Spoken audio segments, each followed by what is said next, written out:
નમસ્કાર, હું તો બોલેશમાં રોનક પટેલ આપનું સ્વાગત કરું છું. કેમ કે આ ચૂંટણીનું વર્ષ છે અને કોઈ પણ ચૂંટણી હોય ત્યારે સ્વાભાવિક રીતે જ અનામતના મુદ્દે રાજનીતિ શરૂ થતી હોય છે.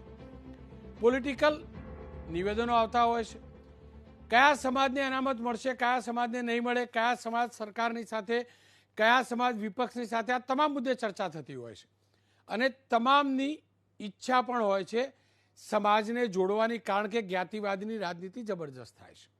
અને કદાચ એ પણ એક કારણ છે કે આજે આ મુદ્દો બની રહ્યો છે.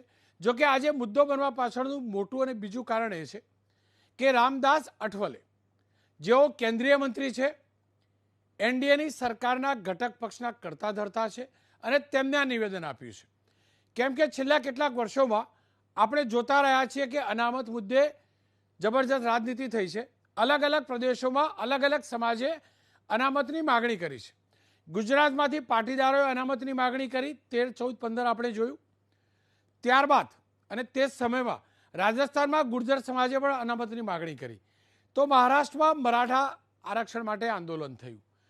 એ જ કારણ રહ્યું કે સંસદના બંને ગૃહોની અંદર અનામત મુદ્દે ચર્ચા પણ થઈ. ઓબીસી સમાજમાં કોને કોને સમાવેશ કરવા અને કેવી રીતે કરવા તે મુદ્દે ચર્ચા પણ થઈ. અને ઓગસ્ટ મહિનાની અંદર બિલ પાસ પણ થયું બંને ગૃહની અંદર.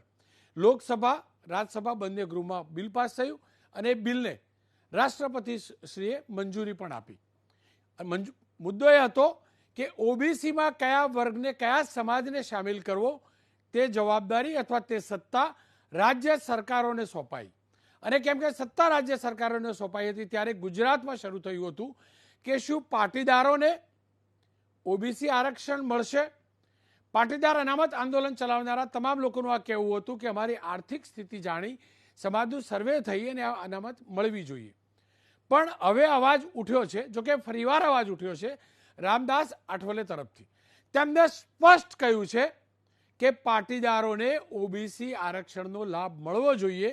પાટીદારોને આવકના પરિપ્રેક્ષમાં, એટલે કે જેમની આવક ઓછી છે, એટલે ઇનડાયરેક્ટલી એવું કહેવા માગતા હતા કે ક્રિમી લેયરની જે ફોર્મ્યુલા છે એ લાગુ કરી ગુજરાતમાં પાટીદારોને અનામત મળવી જોઈએ. ખેર, કાર્યક્રમની અંદર હું આઠવલે સાહેબને પણ જોડેલા છે, પણ એ પહેલા સાંભળી લઈએ આજે તેમને શું કહ્યું. हाँ, जो पाटीदार के कम्युनिटी का जो विषय था, तो किसको ओबीसी में लेना है या नहीं लेना है, वो अधिकार हमारे मंत्रालय ने मतलब राज्यों को दे दिया है. और इसके लिए हमने संविधान में संशोधन में हमने किया है और वो अधिकार राज्यों को दिया है. तो गुजरात राज्य सरकार को मेरा निवेदन है कि पाटीदार कम्युनिटी को ओबीसी में लेने का निर्णय जल्दी जल्दी ले, उसको हमारा पूरा समर्थन है. ખેર, આ મુદ્દે એબીપી અસ્મિતા પર ખાસ હું તો બોલીશ કાર્યક્રમમાં રામદાસ અઠવલે પણ જોડાયેલા હતા. તેમની એ પણ બતાવીશ. પણ એ પહેલાં ચર્ચાની અંદર હું જોડી લઉં અલ્પેશ કથેરિયા, જેઓ પાટીદાર અનામત આંદોલનનો એક મોટો ચહેરો હતા. વરુણ પટેલ, જે ભારતીય જનતા પક્ષના નેતા છે, પણ તેઓ પણ પાટીદાર અનામત આંદોલનનો મોટો ચહેરો હતા. કેજી વણઝારા સાહેબ, જેઓ પૂર્વ અધિક સચિવ છે, સમાજ કલ્યાણ વિભાગની અંદર પૂર્વ અધિક સચિવ રહેલા છે અને લાંબો અનુભવ ધરાવે છે, બંધારણનું ઊંડું જ્ઞાન ધરાવે છે, પૂરો અભ્યાસ પણ કર્યો છે. આપ ત્રણેય સાથે વાત કરું એ પહેલાં સાંભળી લઈએ વિસ્તારથી એબીપી અસ્મિતાના કાર્યક્રમની અંદર रामदास अठवले शू कहूं. आठवले जी नमस्कार, आपका स्वागत है. आपने आज कहा कि पाटीदार जो गुजरात में है उनको ओबीसी आरक्षण मिलना चाहिए. मुझे जानना है ये कहने के पीछे का तर्क क्या था, मतलब क्या था, और क्या पाटीदारों को आपको लग रहा है कि ओबीसी में शामिल किया जाएगा? हाँ, तो मतलब आप लोग जानते हैं कि बहुत सालों से पाटीदार समाज की मांग है कि हमारे समाज में जो इकोनॉमिकली बैकवर्ड क्लास की फैमिली है उनको आरक्षण मिलना चाहिए. जिस तरह ओबीसी को आरक्षण मिलता है, दलित को मिलता है, आदिवासी को मिलता है, उसी तरह हमारे समाज में भी सभी लोग अमीर नहीं है. तो जो लोग अमीर नहीं है, जो इकोनॉमिकली बैकवर्ड है, ऐसे फैमिली को आरक्षण देने की पाटीदार समाज की मांग है. तो मतलब पाटीदार समाज क्षत्रिय है और मैंने बहुत बार मांग किया था कि शेड्यूल कास्ट, शेड्यूल ट्राइब और ओबीसी को जिस तरह आरक्षण मिलता है उसी तरह सवर्णों को भी आरक्षण मिलना चाहिए, मराठा पाटीदार को भी आरक्षण मिलना चाहिए। जिस तरह महाराष्ट्र में भी बहुत तगड़ा आंदोलन चलता रहा मराठा समाज को आरक्षण मांगने का, और उसके संबंध में सुप्रीम कोर्ट में जब ये केस चली गई तब सुप्रीम कोर्ट ने मतलब मराठा समाज को आरक्षण देने के लिए विरोध किया। तो बाद में माननीय मोदी सरकार ने इस पर विचार किया कि मराठा समाज को, पाटीदार समाज को, ठाकुर है, इन लोगों को आरक्षण में मिलना चाहिए।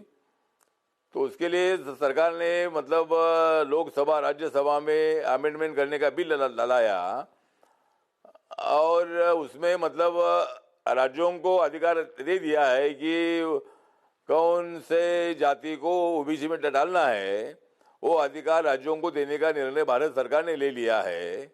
उसके मुताबिक अभी राज्य सरकार ने जहां जहां मांग है उन राज्य सरकारों ने मतलब किसको ओबीसी में डालना है वो निर्णय लेने का अधिकार राज्य सरकारों को दे दिया है। तो राज्य सरकार ने उसके संबंध में निर्णय ले लेना चाहिए। और मेरे पार्टी जो रिपब्लिकन पार्टी ऑफ इंडिया है, मेरे पार्टी का पूरा पाटीदारों का समर्थन मेरी पार्टी करती है।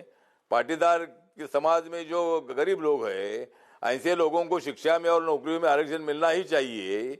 आठवले जी, क्योंकि आप केंद्र में सरकार का हिस्सा है, एनडीए का हिस्सा है जो बीजेपी लीड करती है, और गुजरात में भी बीजेपी का शासन है। ऐसे में आपका ही साथी पक्ष गुजरात में शासन में है, तो गुजरात सरकार को आप क्या कहना चाहेंगे इसके बारे में, पाटीदारों को ओबीसी में शामिल करने को लेकर? क्या गुजरात के मुख्यमंत्री को आप कहना चाहेंगे, अपील करना चाहेंगे कि पाटीदारों को आरक्षण मिलना चाहिए ओबीसी?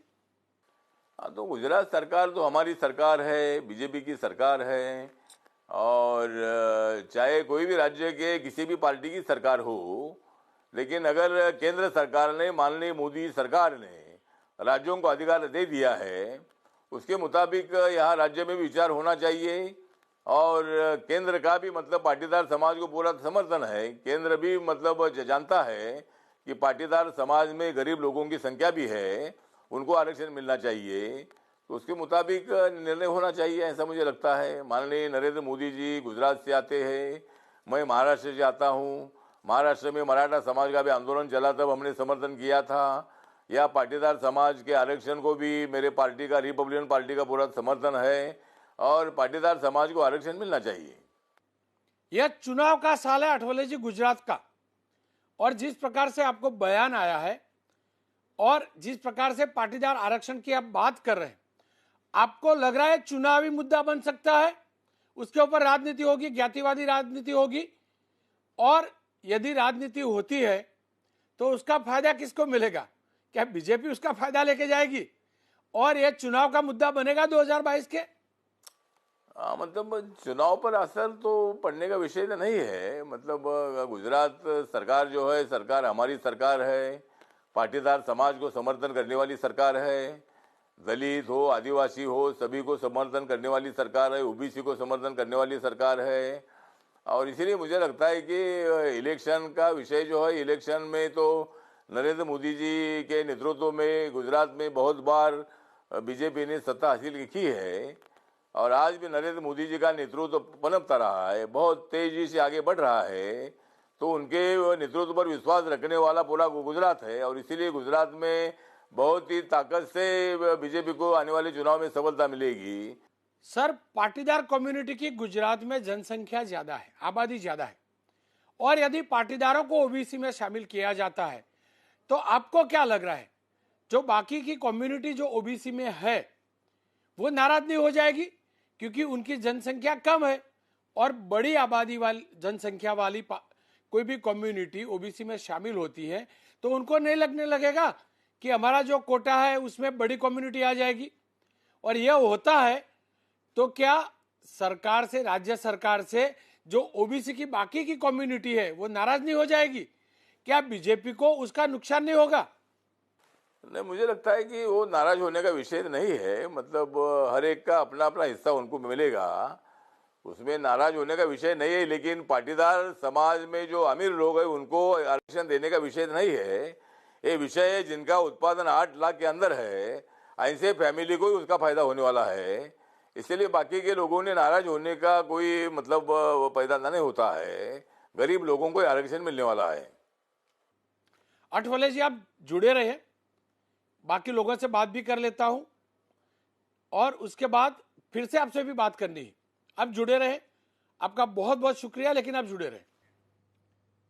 ખેર, આજ મુદ્દે ચર્ચા કરવા વણઝારા સાહેબ પણ જોડાયેલા છે, વરુણ પટેલ પણ જોડાયેલા છે, અલ્પેશભાઈ પણ જોડાયેલા છે। અલ્પેશભાઈ, આપનાથી શરૂઆત કરવા માંગીશ। આજે ઘણી સ્પષ્ટતા પણ કરી છે રામદાસ અઠવલે, આપ પણ જાણો છો, પહેલા પણ કહી ચૂક્યા છે, પણ આજે તો સ્પષ્ટ કહી ચૂક્યા છે કે રાજ્ય સરકાર ભારતીય જનતા પક્ષની છે, અમે ભારતીય જનતા પક્ષની સાથે છીએ। રાજ્ય સરકારને સલાહ પણ આપી ચૂક્યા છે કે સમાવેશ કરવો જોઈએ। તમને લાગી રહ્યું છે અઠવલેના શબ્દોનું, કેમ કે ચૂંટણીનું વર્ષ છે, ભૂપેન્દ્ર પટેલ સરકાર કન્સિડર કરશે એ શબ્દોને?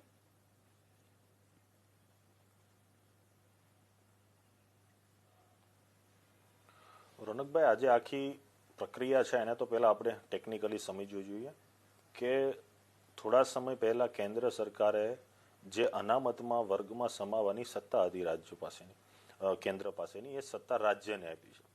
તો રાજ્યએ કોઈ પણ જ્ઞાતિને સમાવવી છે અથવા કોઈ પણ જ્ઞાતિને જે વર્ગમાં સમાવેલી છે એ વર્ગમાંથી અપગ્રેડ કરવી છે અથવા એમાંથી કાઢવી છે, તો એના માટે પ્રાથમિક સર્વે ખૂબ જરૂરી છે। તો આ બાબતે જ્યાં સુધી જે દર્દીને ડોક્ટર પાસે જતા નથી ને ડોક્ટર પ્રિસ્ક્રિપ્શન આપતા નથી, ડોક્ટર એની તપાસ કરતા નથી, ત્યાં સુધી ખબર ના પડે કે આને કઈ દવા આપી શકાય। તો જ્યાં સુધી વર્ગનો સર્વે થતો નથી અથવા ગુજરાતની જનસંખ્યાનો સર્વે થતો નથી, ગુજરાતની સામાજિક પરિસ્થિતિનો, શૈક્ષણિક પરિસ્થિતિનો કે આર્થિક પરિસ્થિતિનો સર્વે થતો નથી, ત્યાં સુધી સ્પષ્ટપણે હું પણ ના કહી શકું, કોઈ પણ વ્યક્તિ પણ ના કહી શકે અને સત્તાના કેન્દ્રીય મિનિસ્ટર કે મંત્રી કે મુખ્યમંત્રી પણ ના કહી શકે કે XYZ જ્ઞાતિને ઓબીસીમાં જરૂર છે, એસસીમાં જરૂર છે, એસટીમાં જરૂર છે, ઈડબ્લ્યુએસમાં જરૂર છે કે અધર વર્ગમાં જરૂર છે। એટલે અમારી પ્રાથમિક વાત પહેલા પણ હતી ને અત્યારે પણ છે કે દરેક સમાજનો, ગુજરાતની જનસંખ્યાનો અને સ્થિતિનો ન્યાયિકપૂર્ણ એક સર્વે થવો જોઈએ।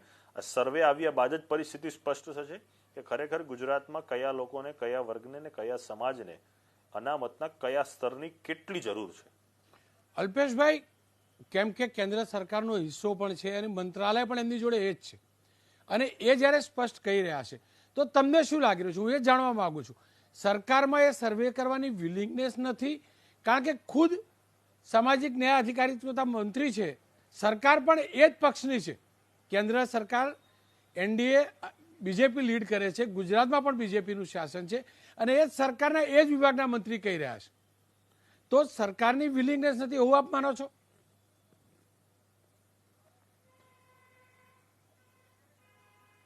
હા, અઠવલેજી સામાજિક મંત્રી તરીકે જોડાયેલા છે, કેન્દ્ર સરકારના મિનિસ્ટર છે, તો હું કહું છું કે નિવેદન કરતા એમણે પોતાના સ્તરથી, પોતાના મંત્રાલયના સ્તરથી સત્તાવાર રીતે ગુજરાતના સીએમઓ મંત્રાલયને સૂચના આપવી જોઈએ અને આ બાબતની ઘટતી તમામ કાર્યવાહી કરવા માટેનું જે લેખિત પેપર વર્ક છે એ કાયદેસર એમના કેન્દ્રના મંત્રાલયના સહી સિક્કા સાથેના એમની જાણ સીએમઓ ગુજરાતને કરવી જોઈએ અને ત્યારબાદ ગુજરાતની જવાબદારી બને છે, ગુજરાતની જે તે સરકારની જવાબદારી બને છે કે આ બાબતે આગળની કાર્યવાહી કરવી। અને તેઓ જે ખાતું જેમની પાસે છે ને જેમની જવાબદારી છે, તો એમણે ગુજરાતના મુખ્યમંત્રી અથવા એમના જે સામાજિક મિનિસ્ટરો છે એમની સાથે પણ આ બાબતે વિગતવાર ચર્ચા કરી અને કાર્યવાહી થવી જોઈએ। માત્ર નિવેદનના આધારે ચર્ચા ઉપજી શકે છે, સંપૂર્ણપણે પેપરવર્ક કાર્યવાહી થાય તો આવનાર દિવસમાં એનું પરિણામ પણ મળી શકે। આપ જોડાયેલા રહેજો। વરુણભાઈ મારી સાથે જોડાય છે। વરુણભાઈ, આપ પણ આ જ માગણી સાથે આંદોલનમાં જોડાયા હતા અને હવે ભાજપમાં જોડાયેલા છો। ભાજપ સાથે જોડાયેલા પક્ષના મંત્રી, એ જ સરકાર સાથે જોડાયેલા પક્ષના મંત્રી સ્પષ્ટ આવું કહી રહ્યા છે, તો રાજ્ય સરકાર કેમ આગળ નથી વધતી? શું કારણ હોઈ શકે?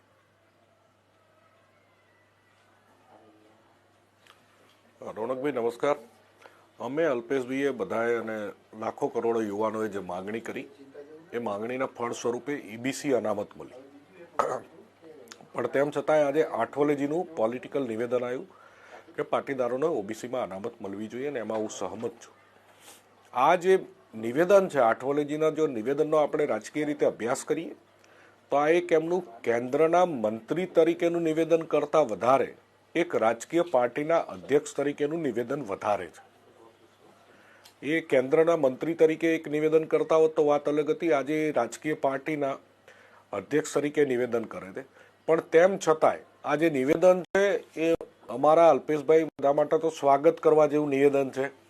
અને જ્યારે રાજ્ય સરકારને પાવર આપ્યા ત્યારે રોનકભાઈ મેં એબીપી અસ્મિતામાં કીધું હતું, આજે ફરીથી એકવાર કહું છું કે ગુજરાતના દરેક સમાજ, દરેક વર્ગનું એક સર્વે થવું જોઈએ કે અમુક સમાજો ઓબીસીમાં એવા હશે કે જે ઓબીસી ને લાયક નથી, જે ઓબીસી નો ક્રાઇટેરિયા મેચ નથી કરતા, પણ તેમ છતાં ઓબીસી અનામત મળતી હશે. અને ઘણા સમાજો એવા હશે કે જે ઓબીસીની જરૂરિયાતવાળા છે, ઓબીસી નો ક્રાઇટેરિયા મેચ કરે છે, પણ તેમ છતાંય સર્વેના અભાવે એમને અનામતનો લાભ મળતી નથી. અત્યારે હાલ જે ટેમ્પરરી બેઝ ઉપર જે એબીસી અનામત મળી છે એ ખૂબ સારી બાબત છે, પણ ઓબીસી એ આખી બંધારણીય અનામતની પ્રક્રિયા છે. અને એમાં હું અલ્પેશભાઈની વાત સાથે સહમત છું. મને જ્યારે રોનકભાઈ પાર્ટીમાં, સરકારમાં વાત રજૂઆત કરવાનો જ્યારે પણ ચાન્સ મળ્યો છે, મીડિયામાં જ્યારે ચાન્સ મળ્યો છે, તમારા જેવી પ્રતિષ્ઠિત ચેનલમાં, ત્યારે પણ મેં સ્પષ્ટતાપૂર્વક કીધું છે કે ગુજરાતના દરેક સમાજ, દરેક વર્ગનો ઓબીસીનો સર્વે વહેલામાં વહેલી તકે થવો જોઈએ. અને મેં ભૂતકાળમાં સરકારને વાત કરી છે, આજે આઠવલેએ જે નિવેદન કર્યું છે, એટલે ફરીથી મારી વાતને અને બધાની વાતને એક વેગ મળ્યો છે. અને સરકારને વાત કરીશું, ફરીથી એકવાર સરકારને વિનંતી કરીશું કે વહેલામાં વહેલી તકે આ સર્વે ચાલુ થાય અને ગુજરાતના જે પણ લાયક સમાજો છે એને અનામતનું સપોર્ટ મળે, અનામતનો લાભ મળે. પણ શું કહેવામાં આવે છે? જો આ વાત તો સરકારે ઓગસ્ટ મહિનામાં કેન્દ્ર સરકારે ગુજરાત એટલે કે રાજ્યોની સરકારને અધિકાર આપી દીધા, તો કેમ નથી થતું સર્વે? હું નથી કહેતો કે પાટીદારોને ઓબીસીનો લાભ આપવો જોઈએ કે નહીં, કમસે કમ સર્વે તો થવો જોઈએ. આપ તમામ લોકો માગ કરો છો, કેમ નથી થતો? કેમ અટકેલું છે? કંઈક તો કહેતા હશે પાર્ટીમાંથી, સરકારમાંથી. રોનકભાઈ, તમે જો છેલ્લા 6-1 મહિનાની ગુજરાતની રાજકીય પરિસ્થિતિ જુઓ તો રાજકીય પરિસ્થિતિમાં પણ સરકારમાં ઘણા બધા ચેન્જીસ આવ્યા છે. અને નવી સરકાર હમણાં જ એસ્ટાબ્લિશ થઈ છે ને એ પછી અલ્પેશભાઈ અને અમારા સમાજના દિગ્ગજ આગેવાન નરેશભાઈ પટેલની આગેવાનીમાં અલ્પેશભાઈ અને બીજા મિત્રો અને સમાજના આગેવાનો માનનીય મુખ્યમંત્રીશ્રીને મળી આવ્યા છે. મુખ્યમંત્રીશ્રીને એમને દરેક વાત કરી અને મારે એ બધા મિત્રો સાથે વાત થઈ એ પ્રમાણે સરકારનો જે પ્રતિકાર હતો એ એકદમ પોઝિટિવ હતો. અને કદાચ મુખ્યમંત્રીશ્રી સાથે અલ્પેશભાઈને વધારે વાત થઈ છે તો એમાં સ્પષ્ટતા કરશે. અને મુખ્યમંત્રીશ્રી મોટાભાગની એમની વાતો સાથે સહમત થયા હતા. એટલે મને લાગે છે કે વહેલામાં વહેલી તકે જે પણ પ્રક્રિયા છે એ શરૂ થશે. આપ બંને જોડાયેલા રહેજો. મારી સાથે વણઝારા સાહેબ જોડાયેલા છો. વણઝારા સાહેબ, આપ તો આ વિભાગને લાંબા સમયથી જાણો છો, પૂરો અભ્યાસ પણ છે આપને, બંધારણનો પણ અભ્યાસ છે, સ્થિતિનો પણ અભ્યાસ છે. આપ શું માનો છો? જે આઠવલેજીએ કહ્યું એ માત્ર ચૂંટણીનું વર્ષ હતું એટલે પોલિટિકલ નિવેદન હતું કે કેન્દ્રીય મંત્રીને આ વિલિંગનેસ દેખાઈ? તમને શું લાગી રહ્યું છે? સાહેબ, હું પહેલાં આપને કહી દઉં કે તમામ રાજકીય પક્ષો, તમામ રાજકીય સરકારો અનામતને જાદુઈ ચિરાગ સમજે છે. એમને લાગે કે ચૂંટણી જીતવી છે, એના સમીકરણો બેસાડવા માટે તમામ રાજકીય પક્ષો આ જાદુઈ ચિરાગનો ઉપયોગ કરતા હોય છે. હવે હું આઠવલે સાહેબના નિવેદનની વાત કરું તો ગુજરાત રાજ્યની અંદર પાટીદાર સમાજને અનામતમાં લેવા માટે કેન્દ્રમાં અને રાજ્યમાં ભાજપની સરકારો હોવી જરૂરી નથી. આપણા દેશની અંદર એક તો ભારત સરકાર હેઠળ અનામત છે કે જેની સેન્ટ્રલ લિસ્ટ બને છે. એ સેન્ટ્રલ લિસ્ટમાં જે હોય એને ભારત સરકાર હેઠળના અનામત મળે, અને રાજ્ય સરકાર હેઠળની જે યાદી હોય એને રાજ્ય સરકાર હેઠળનું અનામત મળતું હોય છે. જો ગુજરાત સરકાર કે અન્ય કોઈ પણ રાજ્ય સરકાર પોતાના રાજ્યના હેઠળના અનામત માટે એ ઈચ્છે તો કોઈ પણ જાતિને એની જે પ્રક્રિયા સર્વે કરીને લઈ શકે છે. એટલે ગુજરાતના પાટીદારોને ઓબીસીમાં લેવા હોય તો કેન્દ્રમાં પણ ભાજપની સરકાર હોવી જરૂરી નથી. એ કોઈ પણ સરકાર હોય તો એ રાજ્યની અનામત માટે એને લઈ શકે. એક આ મુદ્દો થયો સાહેબ. હવે થોડો પાટીદાર સમાજને ઓબીસીમાં લેવો કે કેમ એના અનુસંધાનમાં આપણે થોડાક ઇતિહાસની અંદર જઈએ. આખા ભારત દેશની અંદર ખાસ કરીને જે હિન્દી હાર્ટલેન્ડ છે, રાજસ્થાન, મધ્યપ્રદેશ, ઉત્તર પ્રદેશ, બિહાર, આ તમામ રાજ્યોની અંદર આપણે અહીંયા જેને પાટીદાર કહીએ છીએ ત્યાં એ લોકો કુર્મી ક્ષત્રિયો કહેવાય સાહેબ. એટલે ઉત્તર પ્રદેશમાં કુર્મી ક્ષત્રિય તરીકે નીતિશ કુમાર એ પાટીદાર જ છે. આપણો જે એનો એટલે ઉત્તર પ્રદેશના, મધ્યપ્રદેશના, બિહારના, રાજસ્થાનના આ તમામ જે પાટીદારો છે એમનો ડીએનએ એક છે સાહેબ, they are from same DNA. એટલે આ તમામ રાજ્યોમાં પાટીદારો ખરેખર ઓબીસીમાં આવે છે. ઇવન મહારાષ્ટ્રમાં પણ કુણબી તરીકે પાટીદારો ઓબીસીમાં આવે છે. એટલે રાજસ્થાનની ચારે બાજુ ખરેખર જે બધા ઓબીસીમાં આવે છે, એટલે અહીંના પાટીદારોની સ્વાભાવિક એવી ગણતરીને માગણી છે તો ભાઈ અમે ઓબીસીમાં શા માટે નહીં. હવે આપણે ઘણા ઇતિહાસકારો એમ કહે છે કે ગુજરાતનો જે પટેલ પાટીદાર વર્ગ જે છે એ ખરેખર ઇતિહાસની અંદર મહાભારતમાં સ્મૃતિ ગ્રંથોની અંદર એના માટે કણબી શબ્દ વાપરેલો છે, કુલુંબી શબ્દ વાપરેલો છે. એ તો પટ્ટી ધારણ કરતા હતા એટલે પાટીદાર કહેવાય. પણ આપણા ત્યાં જે પાટીદારો ઉત્તર ગુજરાતની વાત કરું સાહેબ, તો ઈસવીસન 156ની અંદર વ્રજપાલ સિંહ કરીને એક વ્યક્તિ અહીં આવી હતી જે ખરેખર માતૃ ગયા સિદ્ધપુરની અંદર શ્રાદ્ધ કરવા માટે. પછી એ પહેલું એમનું આગમન હતું અને એ 156ની અંદર ઈસવીસન 156માં આ જે ખરેખર કુર્મી ક્ષત્રિય હતા, આ જે વ્રજપાલજી જે અહીં આવેલા હતા, અને ઈસવીસન 156માં એમને આ ઉમાપુરની સ્થાપના કરી, જેને આપણે ઊંઝા કહીએ છીએ. અને આ પહેલા ઉમાપુર કહેવાતું હતું અને આની અંદર એમની સ્થાપના કરી. અને 1858ની અંદર સાહેબ એમણે પહેલું ઊંઝા માતાનું જે ઉમિયા માતાનું આ મંદિર બનાવ્યું. એટલે પાટીદારોનો જે દાવો છે કે ભાઈ અમે જે કુળમાંથી આવ્યા છીએ મધ્યપ્રદેશમાંથી, ઉત્તર પ્રદેશમાંથી નથી આવ્યા, તો અમારા જ ભાઈઓને તમે મધ્યપ્રદેશમાં ઓબીસી ગણો છો, મહારાષ્ટ્રમાં ઓબીસી ગણો છો, રાજસ્થાનમાં ઓબી ગણો છો, યુપીમાં ગણો છો, બિહારમાં બધી જગ્યાએ ગણો છો, તો તમે અમને કેમ ગણતા નથી? પરંતુ પરિસ્થિતિ એવી બધી હોય છે કે દરેક રાજ્યની અંદર જે તે જાતિ જે છે, એક રાજ્યમાં એક જ કુળની જાતિ એસસી બીસી ઓબીસી હોઈ શકે, પણ એ જ કુળની જાતિનો જો આર્થિક અને સામાજિક રીતે એની જો પરિસ્થિતિ બીજા રાજ્યમાં જુદી હોય તો એ ઓબીસી અથવા એસસી બીસીમાં આવી શકતી નથી. હવે હું આપને બીજી વાત કરું કે આજની તારીખે જે પાટીદાર સમાજ જે છે એ અનામતનો મૂળભૂત ખ્યાલ છે એ ગરીબી દૂર કરવા માટે ખરેખર ભારતના બંધારણના ગડવાઈ નહોતો કર્યો. જે જાતિઓની સત્તામાં ભાગીદારી નહોતી કે ભાઈ આ જાતિઓના એમએલએ કેટલા છે, એના એમપીસ કેટલા છે, એના આઈએએસ કેટલા છે, આઈપીએસ કેટલા છે, ગ્રેજ્યુએટ કેટલા છે, પ્રોજેક્ટ એમ કરીને નક્કી થતું હોય છે કે એની ભાગીદારી કેટલી. હવે આજની સ્થિતિએ હું વાત કરું તો બધા એમ કહે છે કે બધા બિલ્ડરો પાટીદાર છે, મોટા એમએલએ પાટીદાર છે, એમપી પાટીદાર છે, છતાં પણ હું કહું કે 70% પાટીદાર વર્ગ જે છે એ માર્જિનલ ફાર્મર છે. આપણા ગુજરાતની અંદર કુલ 53 લાખ કુટુંબો જે છે એ ફાર્મિંગ હોલ્ડિંગ કરે છે. એમાંથી 37 લાખ કુટુંબો સાહેબ કે જે 70% કુટુંબો છે એની પાસે 1 હેક્ટર કરતા ઓછું હોલ્ડિંગ છે અથવા તો 1.99 કરતા હોલ્ડિંગ ઓછું છે.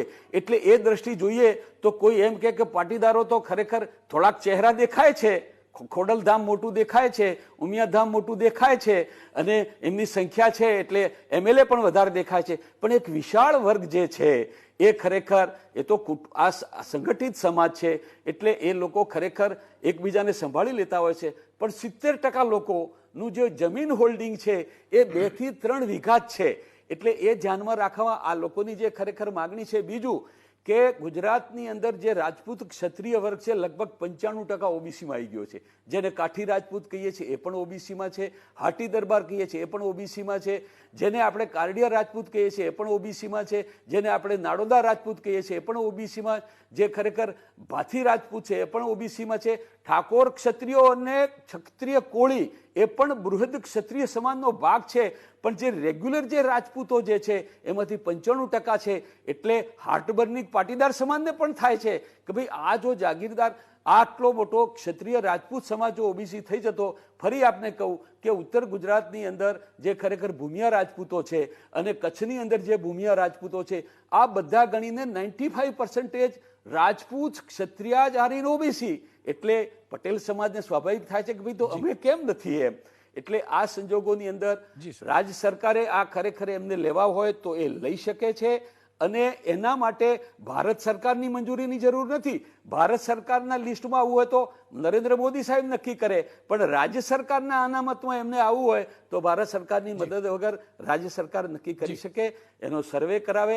પણ હું આપને કહું કે ગ્રામ્ય વિસ્તારની અંદર જે માર્જિનલ ફાર્મર જે ખરેખર જે પાટીદારોના પટેલોના છે એ ખરેખર એ બી નબળા માણસો છે, પણ એમને આખા સમાજને ઓબીસીમાં લીધા વગર પણ એમને સેપરેટ અનામત આપી શકાય એમ છે. એ ખરેખર એની પણ કોન્સ્ટિટ્યુશન ની અંદર જોગવાઈ છે, પણ એ દિશામાં સરકારો કેમ વિચારતી નથી એ મને ખબર પડતી નથી. અને બીજું, જેમ આપણા મિત્રોએ કીધું કે સરકારને તો શું છે, કોઈ પણ રાજકીય પક્ષને આવતી ચૂંટણી જીતવાનો એનું લક્ષ્ય હોય છે. આવતી જનરેશનનું શું થશે એમનું લક્ષ્ય હોતું જ નથી. They want to elect, they want to. આજની તારીખે ઓપીસીમાં 318 જાતિઓ સાહેબ, બધી જાતિના બેનર ઉપર પોતપોતાની જાતિના દલો બનાયા છે. દાખલા તરીકે ત્યાં આગળ અપના દલ, પછી ફલાણા દલ, મહાન દલ, એટલે આ તો ઘમાસાણ આવનારા દિવસોમાં થવાનું છે. એટલે લોકશાહી અને આખા એટલે આ પ્રકારની પરિસ્થિતિ છે. સર, આપ જોડાયેલા રહેજો. એક નાની નાની પ્રતિક્રિયા લઈ લઉં. વરુણભાઈ, જે રીતે વિશ્લેષણ કર્યું વણજારા સાહેબે, કેટલા સહમત છો?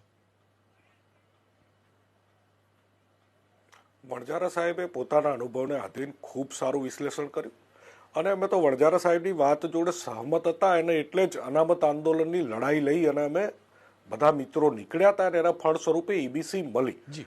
અને તેમ છતાં હજુ સમાજના વર્ગનો કે એવો કોઈ પણ જ્યારે સમાજની વાત આવે છે, ગુજરાતના કોઈ પણ વર્ગની વાત આવે છે, તો હંમેશા એ વાત પહોંચાડવાની જવાબદારી અમારા બધાની છે. એટલે વણજારા સાહેબની વાત જોડે હું મોટા ભાગે સહમત છું, અને એમને ખૂબ સારી વાત કરી છે. વરુણભાઈ, આપ જોડાયેલા રહેજો. અલ્પેશભાઈ, જો પાટીદાર જ નહીં, પણ જે સવર્ણ સમાજમાં ગણાય છે એવા રજપૂત સમાજ હોય કે બ્રાહ્મણ સમાજના પણ લોકો હોય, એમાં પણ એક પ્રકારની ગરીબી છે. આપ શું માનો છો? એક સમય આવી ગયો છે કે બધાનો સર્વે કરી અને આર્થિક રીતે જે ગરીબ છે એમનો સમાવેશ કરવો જોઈએ આની અંદર?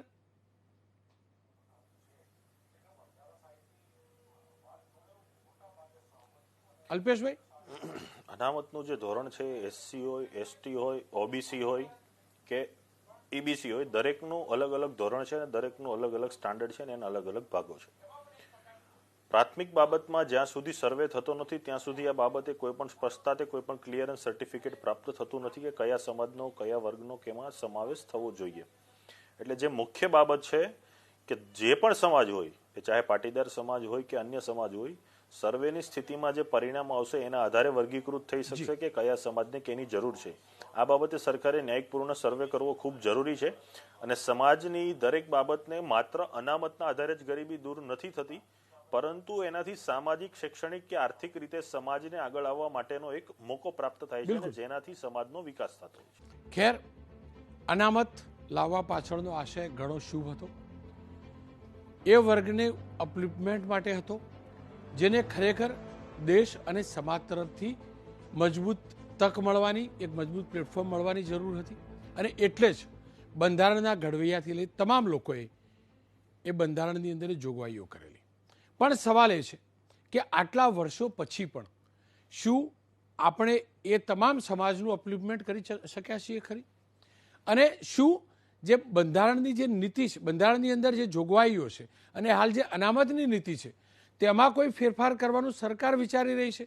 અને એટલે જ કેમ કે આજે રામદાસ અઠવલે ગુજરાતના પ્રવાસમાં હતા અને પાટીદારોવાળું તેમને આ નિવેદન કર્યું, એના જ પરિપ્રેક્ષમાં એ જ સંવાદ મેં તેમની સાથે એ પણ વાત કરી કે હવે આ જોગવાઈમાં કોઈ ફેરફાર કરવા માંગો છો? आओ साबड़िए अठवाले साहब शू कहूं। आठवले जी, फिर एक बार आपका स्वागत है, क्योंकि जो आरक्षण की नीति बनाई गई वो आजादी के बाद 10 साल के लिए बनाई गई, लेकिन अब तक चली आ रही। एससी हो, एसटी हो या ओबीसी हो, कई लोग ऐसे हैं जो आरक्षण का फायदा लेकर इंडिविजुअली अब वो कह सकते हैं कि काफी आगे बढ़ चुके हैं शिक्षण या आर्थिक तौर पे। आपको लग रहा है कि वही कोटा रखकर जो लोग आगे बढ़े हैं, जो परिवार आगे बढ़े हैं, उनको एक साइड पे करके आरक्षण की नीति में कुछ बदलाव करना चाहिए? मैं कोटा बदलाव की बात नहीं कर रहा हूं, लेकिन आरक्षण की नीति, जो पुरानी जो नीति है, जो लोग अब उसका फायदा लेकर आगे बढ़े हैं, जो परिवार आगे बढ़े हैं, उनको ध्यान में रखकर अब कोई बदलाव की गुंजाइश आपको लग रही है आरक्षण की नीति में?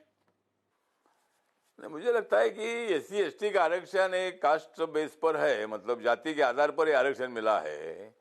इसीलिए जातिवाद जब तक खत्म होता नहीं है तब तक दलित आदिवासी का आरक्षण चलते रहना चाहिए।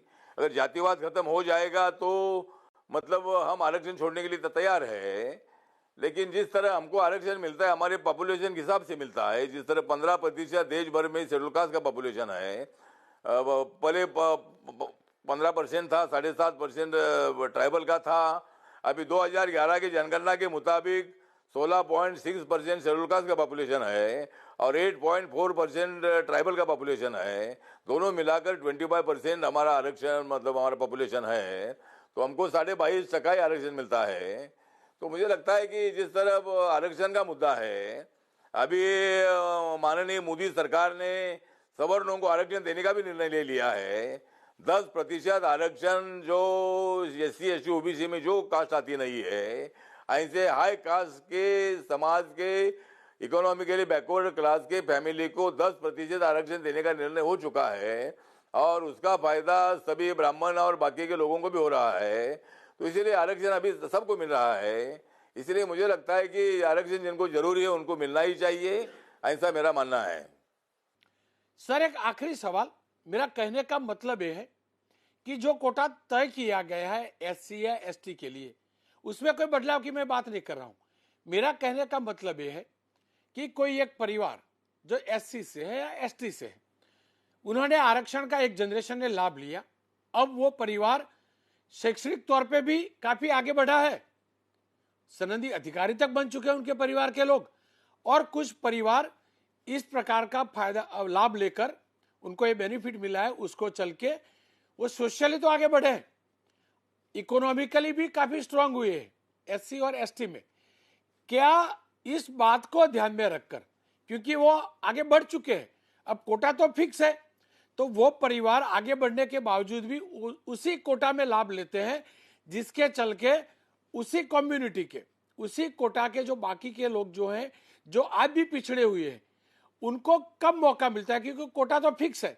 ऐसे में जो परिवार आगे बढ़ चुके हैं उनको साइड करके जो पिछड़े लोग हैं, कोटा वही रखकर वो फायदा उन्हें दिया जाना चाहिए SC/ST में। आपकी क्या राय है? हाँ, तो अभी उस पर हर एक ने तो सोचना है, मतलब जिस तरह हमारा आरक्षण जाति के आधार पर ही है, इकोनॉमिकल क्राइटेरिया पर नहीं है, तो इसीलिए अगर कोई छोड़ना चाहते हैं तो वो छोड़ना चाहिए। जिस तरह आरक्षण का फायदा जो है, मैंने इलेक्शन के लिए मुझे आरक्षण का फायदा मिला, लेकिन शिक्षा में मैंने कोई आरक्षण का फायदा नहीं लिया है, ना मेरे बच्चे के लिए भी मैं आरक्षण का फायदा ले लूंगा, तो मैं वैसा इकोनॉमिकल बहुत स्ट्रांग नहीं हूँ, मेरा कोई बिजनेस भी है नहीं है, मैं मेरे पेमेंट पर मेरा गुजारा चलता है। तो इसीलिए मुझे लगता है कि जो लोग छोड़ना चाहते हैं वो छोड़ सकते हैं, और हर एक बड़े आदमी के बच्चों को ही आरक्षण मिलता है ऐसा बिल्कुल नहीं है। गांव के बहुत सारे बच्चे UPSC में आते हैं, कलेक्टर और SP और IRS बनते हैं। तो इसीलिए मुझे लगता है कि अगर कोई छोड़ना चाहते हैं तो छोड़े, लेकिन दलित का आरक्षण जाति के आधार पर है। अठवले जी, आप हमारे साथ जुड़े, आपका बहुत बहुत शुक्रिया। ખેર આ મુદ્દે ચર્ચા કરીશું, વણજારા સાહેબ સાથે પણ ચર્ચા કરીશું, અલ્પેશભાઈ કથિરિયા સાથે પણ વાત કરીશું। શરૂઆત વણજારા સાહેબ આપનાથી જ કરવા માંગીશ। જો થોડાક વર્ષો પહેલા સુમિત્રા મહાજનજી જેઓ લોકસભાના સ્પીકર હતા, અધ્યક્ષ હતા, ત્યારે આવેલા તેમને પણ કહેલું કે 10 વર્ષ માટે અનામત રખાઈ હતી। હવે જો એનું પ્રોપર આપણે પરિણામ નથી લાવી શક્યા તો એ અંગે વિચારવું જોઈએ। આપ શું માનો છો? શું મકસદ હતો અને આપણે એ મકસદ સિદ્ધ કરી શક્યા છીએ ખરા? રોનકભાઈ, અનામત બે પ્રકારના હોય છે। પોલિટિકલ રિઝર્વેશન, દાખલા તરીકે સંસદની અંદર 86 શેડ્યુલ કાસ્ટના સભ્યોનું રિઝર્વેશન છે, 47 શેડ્યુલ ટ્રાઇબના સભ્યોનું રિઝર્વેશન છે। એ પ્રમાણે એસેમ્બલીમાં પણ છે, જેમ આપણા ત્યાં 13 શેડ્યુલ કાસ્ટના અને 27 શેડ્યુલ ટ્રાઇબના છે, એ પ્રમાણે તાલુકા જિલ્લા પંચાયતમાં પણ, અને આપણે પોલિટિકલ રિઝર્વેશન કહીએ છીએ। આ 10 વર્ષ માટે હતું સાહેબ, પરંતુ આર્ટિકલ 15 નીચે જે નોકરીઓનું જે ખરેખર મેડિકલ એજ્યુકેશનમાં જે મળે છે એ અને આર્ટિકલ 16 નીચે જે ખરેખર નોકરીઓમાં રિઝર્વેશન એની કોઈ 10 વર્ષની મર્યાદા નક્કી થઈ નથી. એટલે આ બે વસ્તુઓ જુદી છે, આપણે સમજી લેવા જેવી છે. પણ હું આપને કહું કે આ જે ક્રિમિલિયરનો આસ્પેક્ટ જે છે આ ખરેખર છેવાડાના માનવી સુધી આ લાભ પહોંચ્યો છે કે નહીં, હું આપને થોડાક આંકડા આપીને હું વાત કરીશ કે 2011ની અંદર ભારત સરકારે એક સર્વે કર્યો કે socio economic and caste census of India. એની અંદર જે સર્વે થયો સાહેબ, એના પછી સર્વે થયો નથી, આ સર્વે થયો એની અંદર ભારતની અંદર જે શેડ્યુલ કાસ્ટ જે છે એના ખરેખર કેટલા કુટુંબો છે? 330 લાખ કુટુંબો શેડ્યુલ કાસ્ટના, 3 કરોડ ને 30 લાખ કુટુંબો. અને એમાંથી અત્યાર સુધી 13 લાખ કુટુંબોને 330 લાખ કુટુંબોમાંથી ફક્ત 13 લાખ કુટુંબો સુધી એટલે 4.something માણસો સુધી નોકરી પહોંચી છે. એમાં પટાવાળાની નોકરી પણ સાહેબ આવી ગઈ. એટલે આટલી મોટી 70 વર્ષથી અનામત ચાલે છે પણ હજુ 4.5% સુધી શેડ્યુલ કાસ્ટમાં અનામત પહોંચ્યું છે. હવે હું આપને શેડ્યુલ ટ્રાઇબની વાત કરું તો એના ખરેખર 196 લાખ કુટુંબો છે. 196 લાખ કુટુંબો શેડ્યુલ ટ્રાઇબના છે. એમાંથી 8,60,000 કુટુંબો સુધી નોકરી મળી છે. એમાં કોઈ કારકુન થયો, કોઈ આઈએસ થયો, કોઈ આઈપીએસ થયો. એટલે 3.96 લેસ દેન 4%. એનો મતલબ કે છેવાડાના માનવી સુધી અનામત પહોંચતું નથી. અને આ દરેક જાતિ એસસી હોય કે એસટી હોય કે ઓબીસી હોય એની અંદર પણ એક મોટો એક એરિસ્ટોક્રેટિક વર્ગ ઊભો થઈ ગયો છે. પરિસ્થિતિ એવી થઈ છે સાહેબ કે એક આઈએસ એક કુટુંબમાં 5 આઈપીએસ ઓફિસરો હોય છતાં પણ એક કુટુંબ એસસી એસટીનું હોય તો ક્રીમી લેયર નથી, એટલે એને પણ અનામત ચાલુ રહે છે. ઓફકોર્સ ઓબીસીની અંદર તો ક્રીમી લેયરનો કન્સેપ્ટ દાખલ કર્યો છે. એટલે પણ ઓબીસીનો કન્સેપ્ટ પણ છે એ પણ એક પ્રકારની રમત છે સાહેબ, એક પ્રકારનું ફારસ છે, એક પ્રકારની અનામત સાથે ખિલવાડ થઈ રહ્યો છે એવું હું મારા અનુભવના આધારે કહું છું. દાખલા તરીકે ક્લાસ 1 કર્મચારી હોય પણ એનો પગાર ગણવાનો નહીં, એને જો ખેતી હોય તો ખેતીની આવક પણ 8 લાખમાં ગણવાની નહીં. એટલે આમ કરતા કરતા કરતા કરતા જે મોટા માણસો જે ઓબીસીમાં છે એને સાહેબ અનામત મળે છે. હું ગુજરાતના સંદર્ભમાં વાત કરું, આ બહુ વિવાદાસ્પદ વાત છે પણ હું કહું કે 1931ની અંદર છેલ્લું સેન્સસ થયું હતું આપણા ભારત દેશનું જાતિ આધારિત. એ વખતે અત્યારનો જે ક્ષત્રિય કોળી છે, કોળીઓનું ક્ષત્રિયમાં મૂકું છું સાહેબ, અને જે ઠાકોર વર્ગ છે ક્ષત્રિય વર્ગ છે, એ વખતે એના માટે કોળી, બધાના માટે કોળી શબ્દ વપરાતો હતો. અને એમની વસ્તી આજની તારીખે 30% છે ગુજરાતની અંદર. પરંતુ આ ક્ષત્રિય ઠાકોર અને ક્ષત્રિય કોળીના ભાગમાં 2% અનામત પણ આવતું નથી. એટલે ઠાકોર ક્ષત્રિય અને ઠાકોર કોળી એમ કે ભાઈ તમે અમને ઓબીસીમાં રાખો કે ન રાખો કોઈ ફર પડતો નથી. એક બીજો ભારત સરકારનો સર્વે હું આપને કહું, ગુજરાતના સંદર્ભમાં હું બહુ વાત કરવા માંગતો નથી, બહુ વાત કરી તો ભડકો થશે, મારે ભડકો કરવો નથી એમ. એટલે આજની તારીખે ક્રિમિલિયર છે ને એ એક પ્રકારની મશ્કરી છે. ખરેખર તો અધિકારીનો પગાર બી ગણવો જોઈએ. હું તો કહું છું કે જે એન્જિનિયર થયો, ડોક્ટર થયો, ભાઈ તું બહાર નીકળ, તું ક્લાસ 1 થયો, ક્લાસ 2 થયો, તું બહાર નીકળ, હવે બીજાનો વારો આવવા દે. હવે હું ભારત સરકારે આ ખરેખર એક પ્રકારનું જી રોહિણી કમિશન બનાવ્યું હતું 2017ની આદરણીય નરેન્દ્રભાઈ મોદીએ કે ઓબીસીનો લાભ કોને કોને કેટલો મળ્યો. આ સરકારી આંકડા સાહેબ, પ્રાથમિક જે સર્વે થયો એમાં એવા આંકડા આપ્યા કે ભારત સરકારનું જે 26,633 ઓબીસીની સેન્ટ્રલ લિસ્ટમાં, જેમ આપણા ત્યાં 146 જાતિઓ છે એમ ભારત સરકારની અંદર 2633 જાતિઓ છે. એમાં જે 100% રિઝર્વ આપણે ગણીએ તો 25% અનામત ફક્ત 10 જાતિઓમાં ગયું. 10% નહીં, 10 કાસ્ટ 25% અનામત લઈ ગઈ, બાકી 38 જાતિઓ પાછું બીજું 25% અનામત લઈ ગઈ, અને બાકીની 102 જાતિઓ જે છે એ પાછું 25%. એટલે 150 જાતિઓ, લગભગ 3000 જાતિઓમાંથી 150 જાતિઓ 75% અનામત લઈ ગઈ, અને 506 જાતિઓને પાછું 22% અનામત ભાગમાં આવ્યું. અને 1983 જાતિઓ એવી છે ભારત સરકારની કે એના ઘરમાં તો હજી પટાવાળાની નોકરી પણ સાહેબ પહોંચી નથી, આપની જાણ ખાતર કહું. એટલે જ્યાં સુધી આ અનામતને ચૂંટણી લક્ષી નહીં પરંતુ બંધારણની અંદર જ્યારે બાબા સાહેબે જ્યારે ચર્ચા કરી હતી એ વખતે એમના નજરમાં જે લાભાર્થી હતો એ છેવાડાનો માનવી હતો, એ આઈપીએસ થઈ ગયેલો, આઈએએસ થઈ ગયેલો માણસ નતો.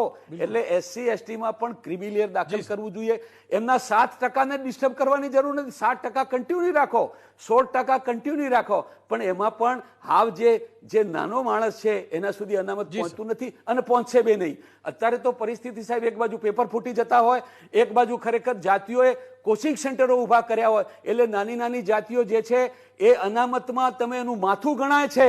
જ્યારે અનામતની ટકાવારી નક્કી થાય છે ત્યારે એનું ભોડું ગણાય છે, પણ જ્યારે એની ભાગીદારી આપવામાં આવે છે ત્યારે એના બિચારાના ભાગમાં કશું આવતું નથી. આ વિષય આવનારા દિવસોમાં હવે જે ખરેખર લડાઈઓ ચાલશે ને આ બધા ઉપર ચાલવાની છે સાહેબ. આજની તારીખે ઉત્તર પ્રદેશની અંદર 318 જાતિઓ જે મેદાનમાં આવી ગઈ છે. એટલે આ બધું સરકારોએ, રાજ્ય સરકારોએ અને ભારત સરકારે ખૂબ ચિંતન કરવું જોઈએ અને આ અનામતને ફારસ રૂપ, જે મશ્કરી રૂપ બનાવી દીધું છે, એને અર્થપૂર્ણ અને વાસ્તવિક બનાવવા માટેનો હવે દિવસ અને સમય પાકી ગયો છે. આપ જોડાયેલા રહેજો. અલ્પેશભાઈ મારી સાથે જોડાયા છે. અલ્પેશભાઈ, આપને એટલે જોડેલા રાખ્યા કે આપ લોના વિદ્યાર્થી પણ છો, લો ભણ્યા પણ છો, સંવિધાન પણ ભણ્યા છો. આપ શું માનો છો? ટકાવારી એનાએ રાખી અને જે રીતે વણઝારા સાહેબ કહી રહ્યા હતા એ રીતે એ જ કોમ્યુનિટીમાં આર્થિક એસસી એસટી જે બંને છે એની અંદર આર્થિક રીતે પણ ગણતરી થવી જોઈએ કે જે આર્થિક રીતે સદ્ધર થયા છે એમને હવે ફરીથી ન મળવો જોઈએ એના બધો લાભ?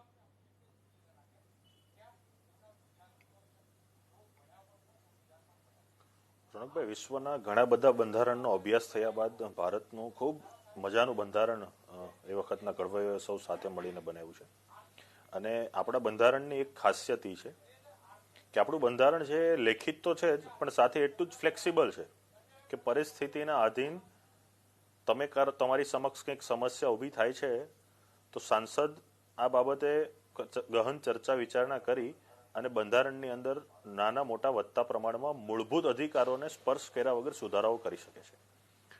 અત્યાર સુધીમાં 125થી પણ વધારે સુધારા આઝાદી પછી બંધારણમાં થયા છે. વર્તમાનમાં જે સુધારો થયો છે રાજ્ય સરકારને સત્તા આપવાનો, તો જેમ વણજારા સાહેબે કીધું એમ કે ખરેખર અનામત બાબતની નીતિ એવી હતી કે છેવાડાના માનવી સુધી આ સિસ્ટમનો, આ સામાજિક વસ્તુઓનો, આ આર્થિકતાનો, આ શિક્ષણનો, આ નોકરીનો લાભ મળવો જોઈએ. પરંતુ જો આની નિષ્પક્ષ ચર્ચા કરીએ કે એમાં હું જાતિ પણ જોતો નથી, હું જ્ઞાતિ પણ જોતો નથી ને ધર્મ પણ જોતો નથી, માત્ર ને માત્ર છેવાડાનો માનવી જોઉં છું, તો એવું સ્પષ્ટપણે માની શકાય અને દાવા સાથે કોઈ પણ વ્યક્તિ કહી શકે કે જ્યારે નિષ્પક્ષ રીતે કહેતા હોય ત્યારે કે આજ દિન સુધીમાં અનામતની નીતિથી ખરેખર અનામતની નીતિનો જે હેતુ છે એ પરિપ્રેક્ષમાં હેતુ કોઈ પણ પ્રકારે સફળ થયો નથી. કેમ કે છેવાડાના માનવીને જ્યાં સુધી આ સંવિધાન અથવા તો આ સિસ્ટમ જ્યાં સુધી લાવવા માંગતી હતી એ 70 વર્ષમાં શક્ય બન્યું નથી અને માત્ર ને માત્ર ચૂંટણીલક્ષી એજન્ડાઓ બની જતા હોય છે.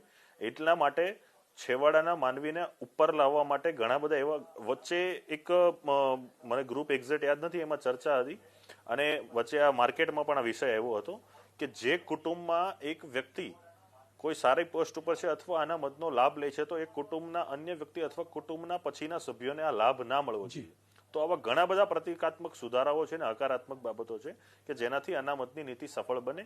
એના માટે સરકારો, કેન્દ્ર સરકારો, રાજ્ય સરકારે આ બાબતે ગહન ચર્ચા કરવી જોઈએ અને એ બાબતની નીતિ ને રીતિનું ઘડતર થવું જોઈએ. વણઝારા સાહેબ, સમયનો અભાવ છે, ટૂંકી અને નાની કોમેન્ટ જોઈતી હતી. જો અનામત તમામ વર્ગોને એક સાથે સર્વાંગી વિકાસ માટે હતી, પણ અનામત મુદ્દે કોઈ પણ પ્રકારનું જ્ઞાતિનું વર્ગ વિગ્રહ થાય એ ક્યારેય યોગ્ય ન ગણી શકાય.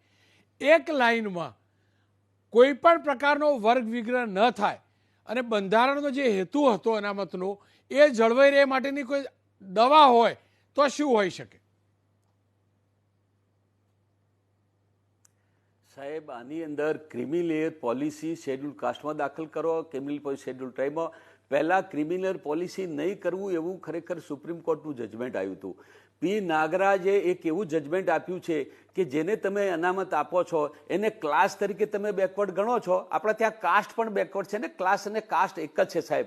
પણ જેના ઘરમાં 5 આઈપીએસ ઓફિસર હોય કે 3 આઈએએસ ઓફિસરો હોય એ બેકવર્ડ, એ પી નાગરાજનું જજમેન્ટ એમ કે છે એ બેકવર્ડ હવે રહ્યો નથી સાહેબ. એટલે એ જ જાતિનો જે બેકવર્ડ જે રહી ગયો છે, એટલે સાહેબ જો આમ થયું હોત તો 15 વર્ષની અંદર ગુજરાતની અંદર દરેક કુટુંબમાં એક નોકરી પહોંચાડી શકાય. સાહેબ, આ હું બહુ અભ્યાસ પછી જવાબદારીપૂર્વક વાત કરી રહ્યો છું કે જે કુટુંબને લાભ મળી ગયો, જે વ્યક્તિને લાભ મળી ગયો કે ભાઈ હવે તું બહાર નીકળ અને બીજો જે લાઈનમાં પાછળ ઊભો છે, તું લાઈનમાં આગળ ઊભો છે, તારી પાસે તપેલી બી છે, તારી પાસે બોયગાણું છે, એટલે તું પહેલા ડોલ ભરે છે, પછી તપેલી ભરે છે, પછી તું બોયગાણું ભરે છે, પછી લોટો ભરે છે અને પાછળ લાઈન ઊભી છે.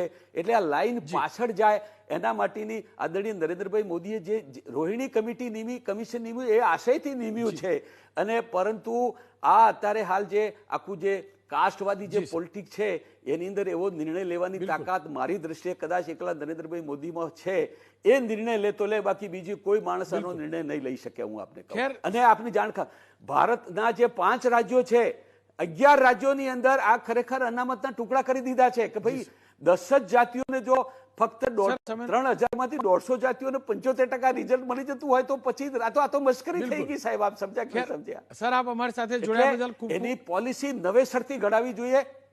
બિલકુલ સર, નવેસરથી પોલિસી ઘડાવી જોઈએ. અને સર, કેમ કે આપણે તમામ લોકો જે પુસ્તક ભણતા હતા, નાના હતા, અને પ્રાઇમરી શાળામાં પણ પહેલું જ પત્તું આવતું હતું પ્રતિજ્ઞાનું, સુપ્રીમ જી પ્રતિજ્ઞાનું પત્તું આવતું હતું ને એ પહેલા ઉપર લખતું હતું કે હું ભારતીય છું અને તમામ ભારતીયો મારા ભાઈ બહેન છે. અને હું એટલે જ તમામને વિનંતી કરું છું કે જો આપણે આપણા તમામ ભારતીયોને ભાઈ બહેન ગણતા હોઈએ તો આપણે સમૃદ્ધ થયા છીએ, આપણે અનામતનો લાભ લીધો છે, તો કમસે કમ આપણે આપણી જ જ્ઞાતિના એ વ્યક્તિ કે જેને ખરેખર અનામતની જરૂર છે, અનામતની જે સિસ્ટમ છે તેનો લાભની જરૂર છે, તેને લાભ મળે તે માટે સ્વયંભૂ, કેમ કે આપણે સદ્ધર થઈ ચૂક્યા છીએ, તો સ્વયંભૂ એ કેટેગરીમાંથી હટી જવું જોઈએ જો આપણે સાચી એ પ્રતિજ્ઞાને માનીએ છીએ તો. ક્યારેક વિરામ બાદ વાત કરીશું દર્શકોની પ્રતિક્રિયાની.